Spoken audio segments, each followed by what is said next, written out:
Can everyone hear me all right? No. No? A little bit closer, is that better? Yes. Okay, I need to be that far away. Thank you very much, and thanks very much everyone for coming today. It's amazing to see so many people. As Doug just explained, I'm here today because my great aunt Louisa Gould is one of the featured life stories in the 2019 memorial as part of this year's theme, Torn from Home. Louisa was an ordinary woman whose courage drove her to extraordinary actions, and she was posthumously awarded a Heroes of the Holocaust award in not until 2010. I'll draw a veil over that.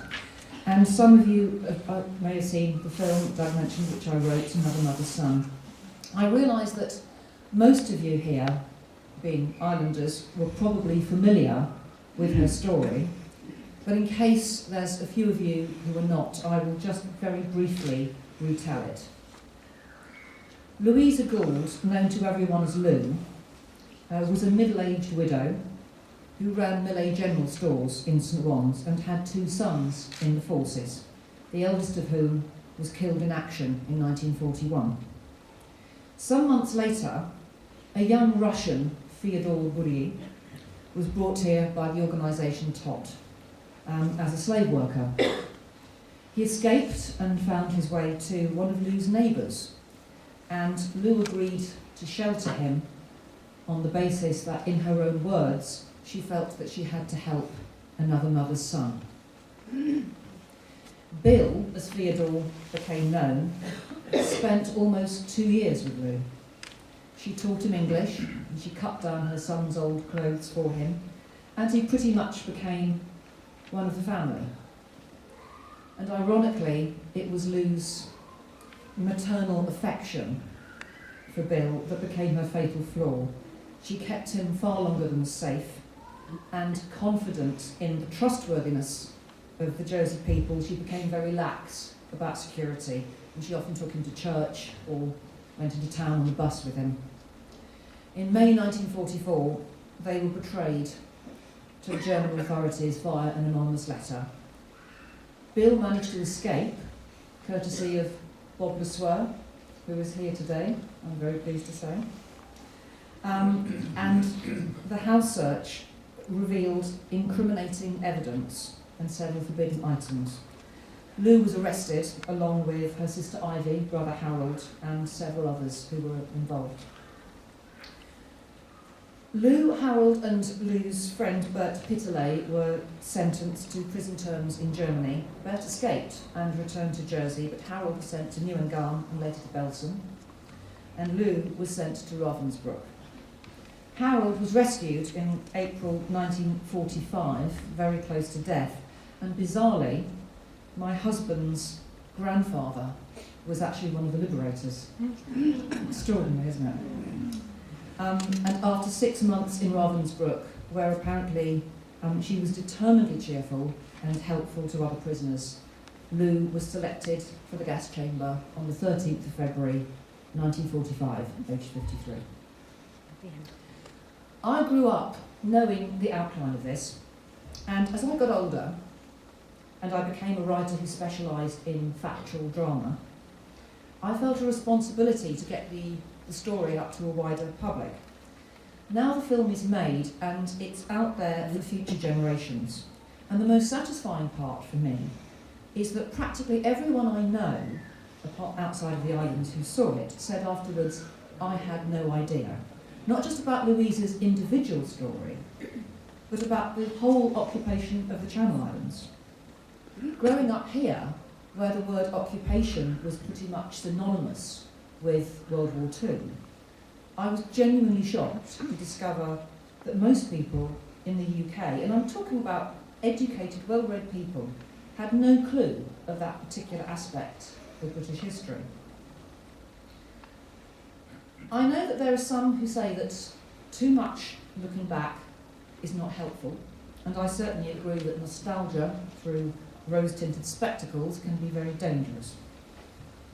But I believe history is important, and we should all know our own past. Everyone should know how close Britain came to Nazi rule, in the 1930s and 40s. And everyone within this island should know that there were people here who were prepared to risk their own lives to save others, as well as those who were prepared to betray people for their own ends. That narrative is often very one-sided. For myself, I'm glad to know that there was a woman in my own family against whom I should compare myself and to judge how I might measure up in the same circumstances. But what is history and how should we appraise it? I'm not an historian, I'm a fiction writer. Another Mother's Son is not 100% historically accurate. Fictional interpretations never are, because a succession of correct fact hardly ever makes a good story.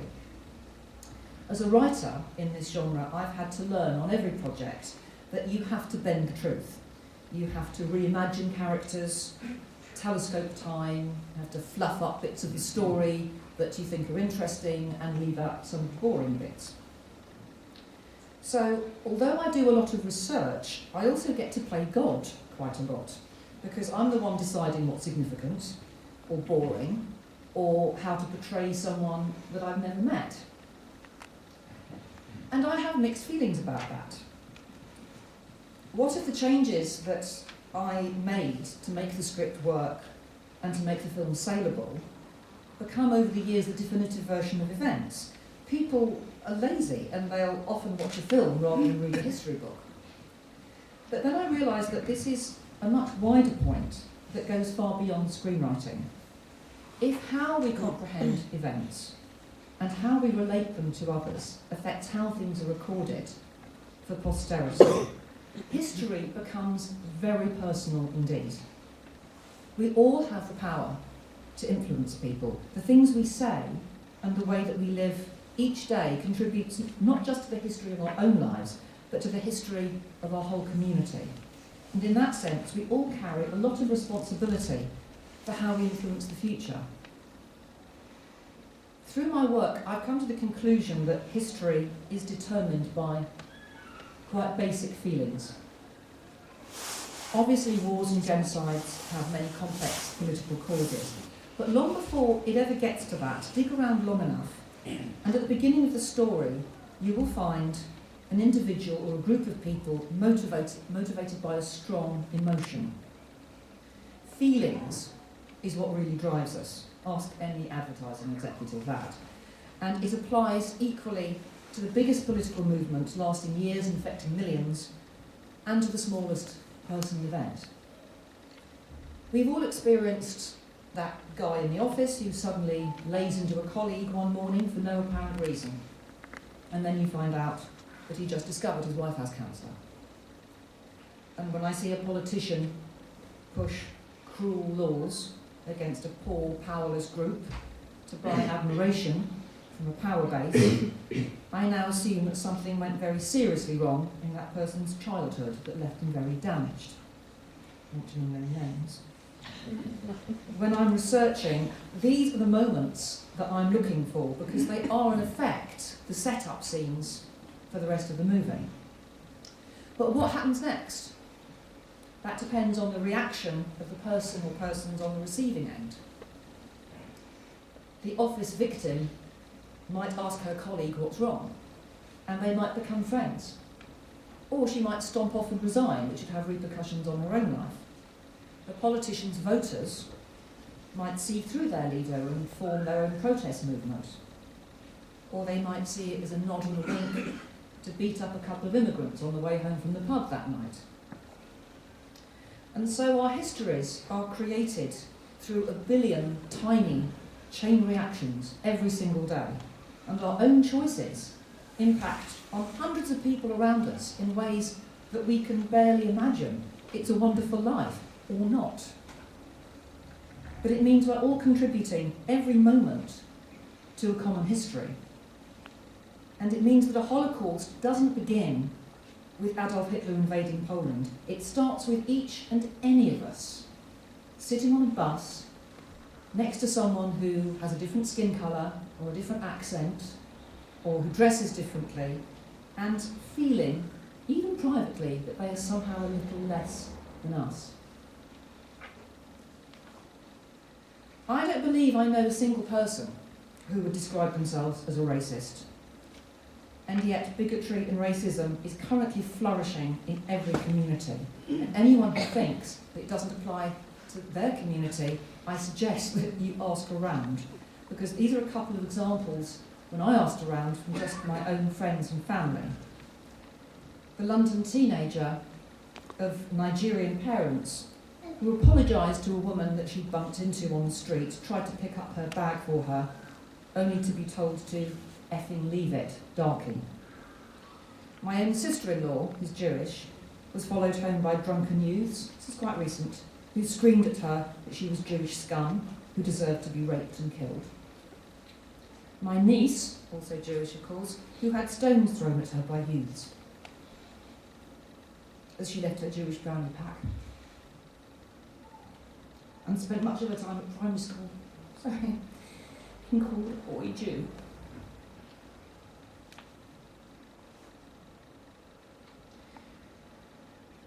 Events like this are so common that they're often not even repeated, never mind reported.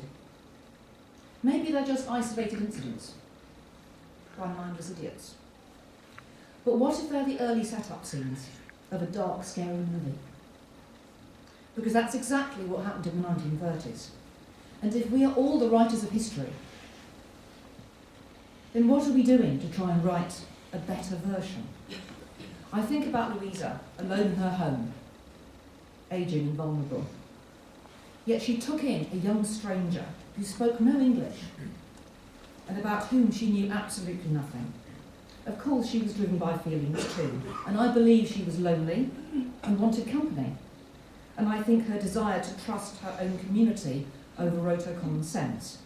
But I also think she wanted to do the right thing, the moral thing, and was brave and selfless, and I'll always be proud of her for that, and the many others who risked their own safety in the occupation years.